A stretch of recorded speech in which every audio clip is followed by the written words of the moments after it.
ఇప్పుడు మనతో పాటు రిటైర్మెంట్ ఉపాధ్యాయుడు దయాకర్ రెడ్డి ఉన్నారు. ఆయన అడిగి తెలుసుకునే ప్రయత్నం అయితే మనం చేద్దాం. సార్ నమస్తే. సార్ ఎట్లున్నా సార్ ఈ 2 ఏళ్ల పాలన రేవంత్ రెడ్డి పరిపాలన ఏ విధంగా ఉన్నది? మరి ఉపాధ్యాయులకు కావచ్చు, ఉద్యోగస్తులకు కావచ్చు, ఇస్తున్న హామీలన్నీ నెరవేరినట్లన్నా ఈ 2 ఏళ్లలో ఎంతవరకు ఇంప్లిమెంట్ అయినాయి ఈ రాష్ట్రంలో? నేను ఏం భాష మాట్లాడాలో నాకే అర్థమవుతలేదు. నేను రెడ్డిని కనుక చాలా తిట్టాలనే కోపం ఉంది కనుక నేను ఇప్పుడు తిట్టలేను. నా భాషలో, నా ఉపాధ్యాయుని భాషలో ఉపాధ్యాయునిగానే మాట్లాడతా. ఆయన పాలన వ్యర్థం. ఆయన ఏమీ చెయ్యలేదు. ఒక్క స్త్రీలకు ఫ్రీ బస్సు తప్ప మిగతా అన్నీ దొంగ హామీలే. దేవుళ్ళ ఒట్టు పెట్టుకున్నాడు, దేవతల సాక్షిగా అన్ని పనులు చేస్తా అన్నాడు, కానీ ఏ ఒక్క పని చేయలేదు. రైతులకు మేలు కాలేదు. రైతులకు 17,000 ఇస్తున్నారు, ఇయ్యలేదు. రైతు బంధు లేదు, రైతుకు భూమి లేదు. అత్తకు 4,000 ఇస్తున్నాడు, అది ఇయ్యలేదు. మళ్ళా కొడవడలకు 2,500 ఇస్తున్నాడు, అది ఇయ్యలేదు. ఈ విధంగా మాకు పిఆర్సీ ఇస్తున్నాడు, అది ముంచిండు, ఇదివరకు ఇయ్యలే. 5 డీఏలు ఉన్నాయి, అది ఇయ్యలేదు. ఈ రకంగా అన్ని రకాల ప్రజలని మోసం చేస్తున్నాడు, మోసపు మాటలే మాట్లాడుతున్నాడు. మీరు కూడా ఎప్పుడు మాట్లాడినా అతడు మాట్లాడుతున్న మాటలు మోసములే.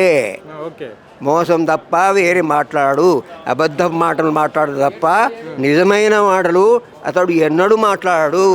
ఒంటిగా ఉన్నప్పుడు మాత్రమే ఆయన నిజమైన మాటలు మాట్లాడతాడు.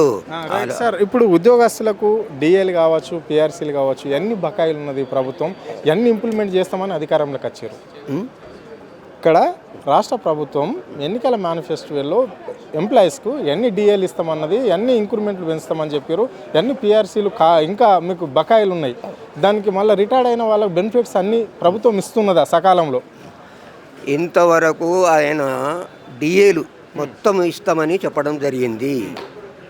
పిఆర్సీ కూడా వచ్చిన వెంటనే పిఆర్సీ ఇస్తానే అన్నాడు. ఇప్పుడు రిటైర్మెంట్ అయిన వాళ్లకు రిటైర్మెంట్ బెనిఫిట్స్ ఏవైతే ఉన్నాయో అవి ఒక్క పైసా ఇవ్వలేదు. ఇవ్వకపోయేసరికి 30-40 లక్షలు రావాలా. అతడు ఆయన పాప మా ఉద్యోగి అప్పు చేసిండు, పెళ్లి చేసిండు, అక్కడిక్కడ తీసుకొచ్చుకున్నాడు. ఇప్పుడు ఎక్కడ ఇవ్వలేని పరిస్థితుల్లో ఆత్మహత్యలు కూడా చేసుకోవడం జరుగుతున్నది. ఇది ఆయన చేస్తున్న పాపము. ఈ పాపము పండుగాక, పాపము ఇంకా పండిపోవునుగాక. ఈ రేవంత్ రెడ్డి సాక్షిగా రేవంత్ రెడ్డి ఒట్టు పెట్టుకొని, రేవంత్ రెడ్డి పెండ్లం ఒట్టు పెట్టుకొని, రేవంత్ రెడ్డి కొడుకు ఒట్టు పెట్టుకొని, రేవంత్ రెడ్డి బిడ్డే ఒట్టు పెట్టుకొని చెప్తున్నా మీరు చేసిన పనులు మీరు చెయ్యండి. ఏవైతే చెప్పారో అవి చెయ్యండి. లేకపోతే నేను ఒట్టు పెట్టుకున్న ఉపాధ్యాయునిగా మీ పరిస్థితి ఏమవుతుందో మీరు గమనించండి.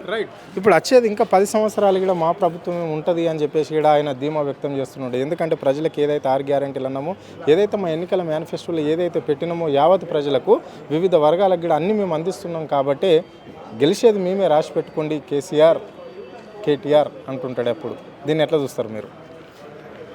ఆయన ఒక మాట మాట్లాడుతున్నాడు, నేను దొంగను అనే విషయము తెలుసు ప్రజలకు. కేసీఆర్ నన్ను పట్టుకొని రెడ్ హ్యాండెడ్గా పట్టుకొని ఓటుకు నోటు కేసులో నన్ను జైల్లో వేసిండు 4 రోజులు. ఇది అందరికీ తెలుసు. మాట్లాడిన విషయం తెలుసు, పైసలు ఇచ్చిన విషయం తెలుసు. ఇంకోటి దీనికి మళ్ళా సమాధానము చంద్రబాబు నాయుడు కూడా ఉన్నాడు, ఆయన కూడా మాట్లాడిండు. ఈ కేసులో వీళ్ళిద్దరు ఉన్నారు. ఈ ఇద్దరు ఉన్నప్పటికీ వీళ్ళిద్దరే ముఖ్యమంత్రులు అయిపోయింది. విషయం ఏంటంటే కేసీఆర్ ఇలా బాధలో ఉన్నాడు. ఎలాంటి బాధలో ఉన్నాడంటే, నేను ఇంత మంచి పనులు చేసుకున్నా, దొంగలని దొంగలుగా పట్టించిన, ఈవెన్ దొంగ సాధువులను కూడా పట్టించిన. ఆ దొంగ సాధువులు నంబర్లు చెప్పిండ్రు, కోడ్ నంబర్లు, నంబర్ 1, నంబర్ 2, వాళ్ళ పేర్లు కూడా వలికించిండ్రు. 3rd డిగ్రీ చేసి వాళ్ళు కూడా పేర్లు చెప్పడం జరిగింది. ఏ పేర్లు నేను చెప్పదలుచుకోలే, పెద్ద వాళ్ళ పేర్లు, సెంట్రల్ గవర్నమెంట్ వాళ్ళు, గుజరాత్ వాళ్ళు, వాళ్ళ పేర్లు చెప్పడం జరిగింది. దీని మూలంగా వాళ్ళందరూ ఒకటే అయిండ్రు. దొంగలు ఒకటే అయినరు. కేంద్ర ప్రభుత్వం వాళ్ళు రాష్ట్ర ప్రభుత్వం వాళ్ళు ఒకటే అయినరు. ఈ దొంగలే ఇద్దరు ముఖ్యమంత్రులు అయిపోయినరు. ఈ దొంగలకు ద్వారా కూడా ఒకడు పెద్ద మంత్రి అయిపోయిండు. ఇది ఇప్పుడు నడుస్తున్న చరిత్ర. కనుక మనం ఎంత చెప్పినా నమ్ముతలేరు. ఎందుకు నమ్ముతలేరు అనే విషయంలో నాకు ఇంతవరకు అర్థమవుతలేదు. అంటే ప్రజలు కూడా అందరూ దొంగలుగా మారినరా, పైసలు ఇస్తేనే ఓటేస్తున్నారా. ఇంకో విషయం నాకేం అర్థమైందంటే, కొందరు నిరక్షరాస్యులు ఉన్నారు, స్లమ్ ఏరియాస్ ఉన్నాయి. ఈ స్లమ్ ఏరియాస్లో వాళ్ళకు ఇవన్నీ అవసరం లేదు.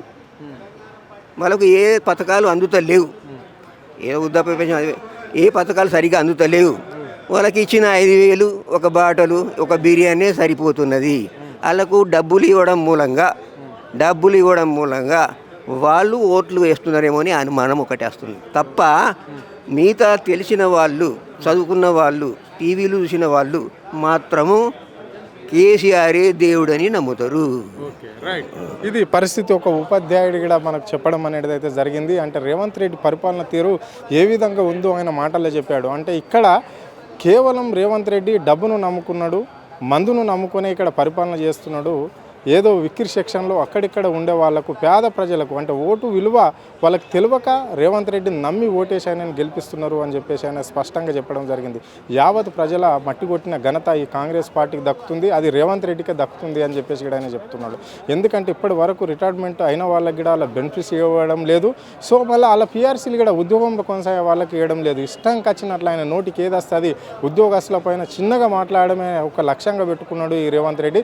అలాంటి వాళ్ళకు యావత్ ప్రజల పాపం తలిగి ఆ ప్రభుత్వమే కూలిపోతుంది అని చెప్పేసి కూడా స్పష్టంగా చెప్పడం అనేది అయితే జరిగింది. కెమెరా పర్సన్ రఘుతో, అరుణ్, ఆద్య టీవీ, హైదరాబాద్.